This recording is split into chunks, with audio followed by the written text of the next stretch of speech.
자, 이번 시간에는 이제 메탈 배선에 사용이 되는 몇 가지 소재의 이제 주요한 특성에 대해서 이제 한번 확인을 해보도록 하겠습니다. 자, 전통적으로는 이제 알루미늄이라는 소재가 오랫동안 이제 메탈 배선 이제 소재 역할을 했어요. 그래서 2000년대 이전만 하더라도 대부분의 반도체에서는 알루미늄으로 이제 배선을 진행을 했다. 이제 이렇게 보시면 되겠고요. 주요한 공정 방식은 주로 이제 PVD. PVD가 피지컬 베이퍼 데포지션의 약자죠. 그래서 이전 시간에 그 씬필름 그 공정을 약간 다시 떠올려 보시면 크게 이제 두 가지 방식이 있었어요. 이제 진공의 이베포레이션. 그래서 메탈을 갖다가 소위 말해 바글바글 끓이죠. 끓여서 이 메탈의 이제 증기가 증발을 해서 웨이퍼 표면에 이렇게 장착이 되는 이런 형태. 이게 이베포레이션이고, 플라즈마 스파터링은 이제 반대로 웨이퍼를 이제 밑에다 놓고 위에 있는 메탈 여기에다가 아르곤 이온이라든가 뭐 이런 걸 통해 가지고 이제 이온을 때려 가지고 여기에서 떨어진 알갱이 입자가 밑에 웨이퍼에 이렇게 장착이 되는 형태. 이게 이제 스퍼터링이죠. 당연히 이 안에가 이제 플라즈마 상황이고요. 이런 방식으로 해서 알루미늄을 이제 이렇게 웨이퍼 표면에다가 대포 증착을 해왔다. 이제 이렇게 보시면 되겠습니다. 근데 알루미늄의 이제 가장 치명적인 약점 중에 하나이기도 한데, 이 실리콘 막지를 이제 파고드는 그런 이제 특성이 있어요. 그걸 갖다 이제 보통 정선 이제 스파이킹이라고 얘기를 하는데, 그림에서 이제 보시는 것처럼 여기가 이제 주로 이제 다 실리콘 이제 주요 소재가 되죠.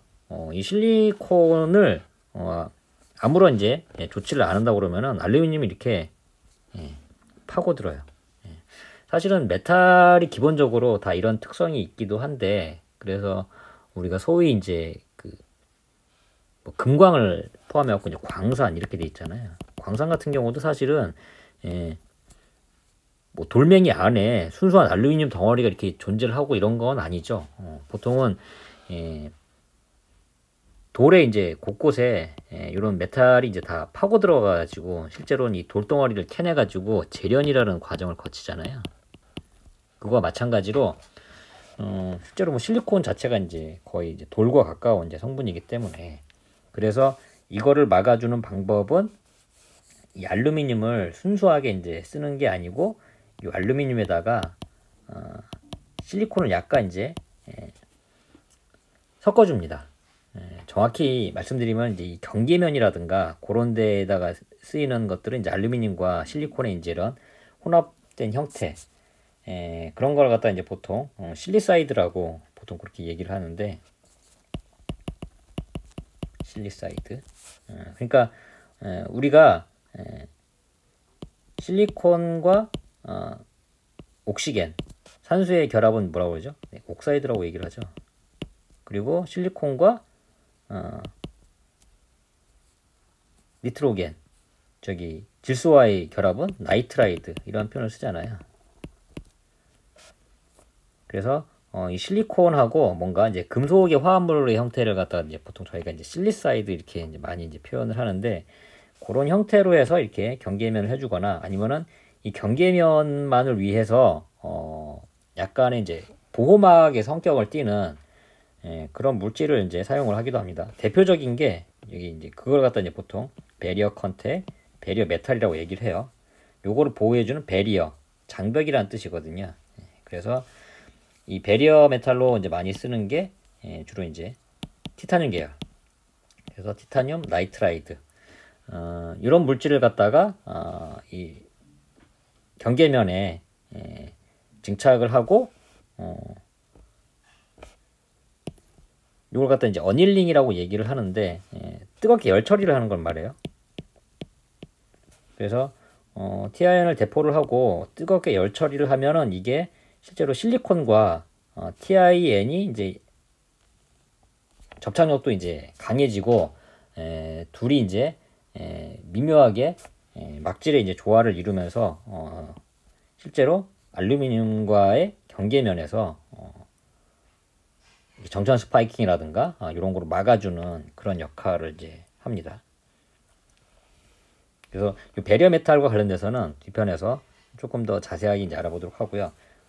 어쨌거나 순수하게 메탈과 실리콘 요거를 급격하게 이제 붙여서 이렇게 사용을 하진 않는다.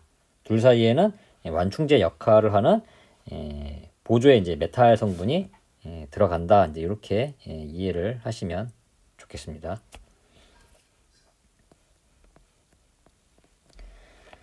그리고 어떤 메탈 배선과 메탈 배선의 사이에는 메탈 배선과 메탈 배선의 이제 사이에는 뭐 예전에 알루미늄으로 이렇게 채우기도 했었는데 여기 보시면은 아시겠지만 개필 능력. 그러니까 이 중간에 당연히 이제 홀이 되고요. 이 개필 능력 때문에 이제 텅스텐이 등장을 한다. 이제 이렇게 돼 있는 건데 여기 비아 콘택의 이제 이 홀 한마디로 이 홀이잖아요. 이 홀이 처음에 이렇게 넓었을 때는 뭐 알루미늄을 대포를 한다고 하더라도 우리가 CVD 공정에서 스택 커버리지 기억나시죠? 네.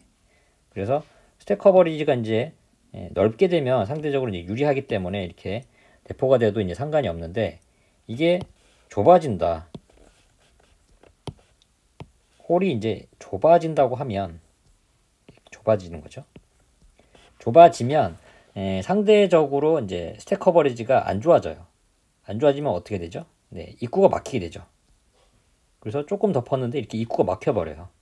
그러면은 밑에 여기는 뭐 이를테면 뭐 전극이라든가 다른 메탈 배선이라든가 여기하고 연결이 돼야 되는데 여기 중간에가 여기가 이제 떠버리는 거죠. 한마디로 단선이 이제 되는 겁니다. 그래서 배선이 연결되지 못하고 이렇게 중간에 단선이 돼버리기 때문에 이 속에도 들어갈 수 있는 금속을 이제 찾다 보니까 텅스텐이 그 중에서는 가장 이 스택 커버리지라든가 한마디로 이제 일단은 무게 자체가 약간은 좀 무거운 금속이기도 하고요. 그래서 요 깊숙이까지 채워질 수 있는 그게 이제 보통 이제 갭필 능력입니다. 이걸 이제 갭이라고 그러는 거예요. 갭이죠. 이 갭을 이제 채울 수 있는 능력이 이제 크다고 해서 텅스텐이 이제 등장을 합니다. 다만 이게 이제 저항값이 좀 커요. 알루미늄보다. 그래서 이런 콘택 같은 경우는 예전에는 알루미늄이 이제 뭐 하나로 이렇게 배선이 됐다 그러면은 이거를 약간 3차원 입체 구조로 보면은 이제 여러 개의 비아 콘택이 이제 동시에 만들어져서 한마디로 이게 이제 동시에 이제 신호가 전달이 되게 되면 한 개 있을 때보다 두 개로 되면은 여기 이제 병렬 저항 효과라고 그래가지고 전체적인 저항값이 이제 감소를 하거든요. 이를테면 이쪽 A라는 지역에서 B라는 지역으로 이제 막 전자들이 건너가야 되는데 다리가 한 개일 때하고 다리가 두 개일 때하고 건너가는 전자의 수가 다른 거죠.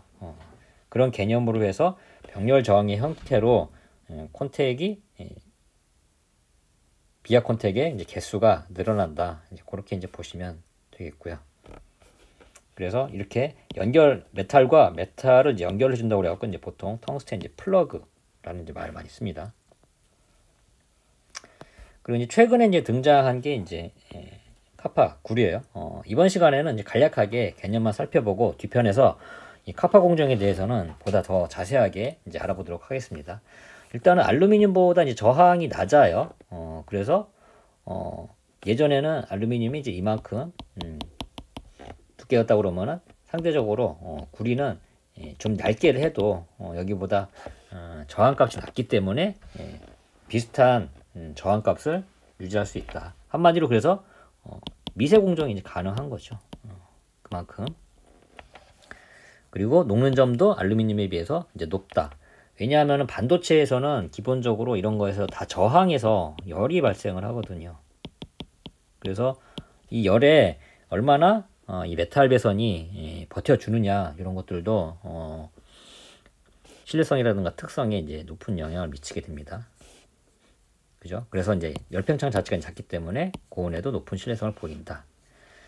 그리고 공정을 진행을 하는 게 알루미늄 같은 경우는 그냥 PVD 공정으로 다 진행을 했었는데 구리 같은 경우는 보다 뭐 효율적이기도 하고 그리고 아무래도 이제 PVD 공정은 결철이라든가 아니면은 그 스퍼터링 이런 걸로 인해서 물리적인 충격이라든가 이런 거에 좀 노출이 될 수가 있거든요. 그래서 가능하면 안 해주면 좋은데 구리의 특성상 구리는 이제 전해 도금이 이제 가능하다. 그래서 일단 기본적으로 얇게 PVD 방식으로 시드라고 얘기를 해서 초기에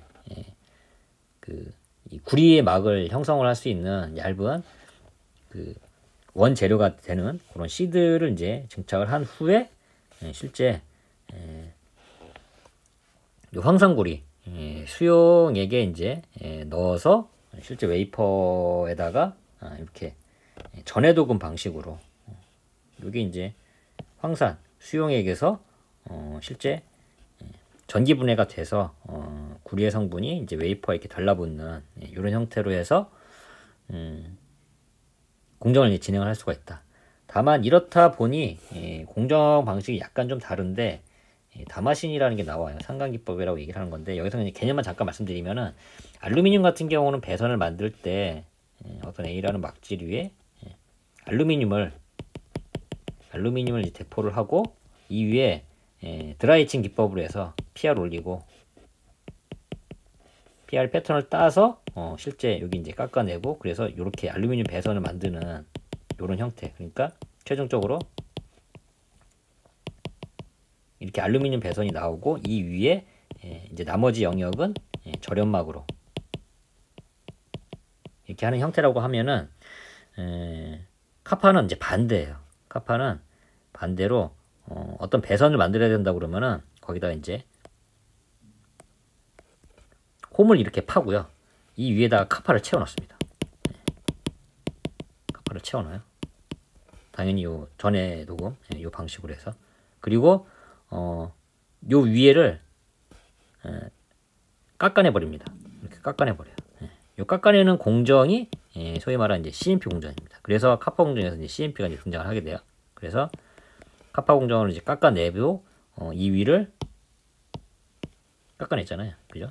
깎아냈으면은 이제 이 위에를 다시 절연막 이렇게 채워 넣어서 여기에 이제 배선이 들어가는 요 형태대로 만드는 게 이게 이제 상감기법이라고 합니다. 우리가 이제 흔히 상감청자라고 하는 거기에서 나오는 그 상감기법이에요. 그걸 갖다 영어로 이제 다마신이라고 얘기를 하는 건데 한마디로 파내고 그 안에다가 이제 배선을 채우는 방식. 알루미늄은 이 위에 패턴을 만들어서 배선을 만드는 방식. 요게 큰 차이다. 이제 그렇게 보시면 되겠습니다. 근데 중간중간에 보시면 이제 구리 자체가 막을 이제 형성을 하면서 이온이라든가 이런 형태대로 이제 만들어져서 보통 공정이 진행이 되는데 이 구리는 일반적으로 우리가 흔하게 보면 구리선이라든가 여러 가지 이제 형태로 이제 존재를 하는데 이게 이온화가 되면은 기본적으로 뭐 실리콘을 포함해 가지고 돌뿐만이 아니고 인체라든가 이런 생물체에 중금속의 형태로 이제 축적이 돼서 잘 배출이 안 되거든요. 한번 이렇게 몸에 이제 쌓이게 되면 그래서 환경 규제 대상 물질에 이제 들어가기 때문에 실제로 반도체 공정이라든가 이런 거에서도 까다로운 규제 조건에 이제 들어가는 거라서 보다 철저하게 이 공정에 대해서 후속적으로 뭐 폐기물이라든지 아니면 부산물에 대한 관리가 훨씬 더 철저하게 필요로 하는 그런 재료다. 그거를 추가적으로 더 알아두시면 좋겠습니다.